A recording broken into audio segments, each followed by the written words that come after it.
Hey, welcome back to another video of Crypto Basics. In this video, we are going to learn how to export a private keys of a wallet in AnCrypto account.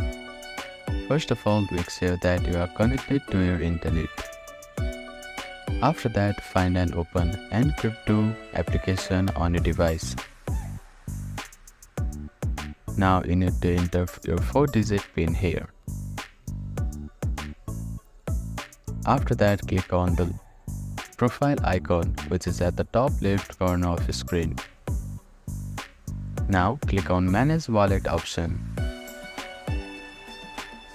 After that, you need to click on small I button, which is at the right hand side of the screen. Now you can see Export Private Keys option there. Click on it and type in your 4-digit PIN here.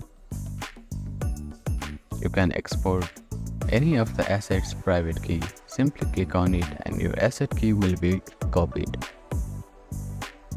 So that is how you can export private keys of any asset in AnCrypto application.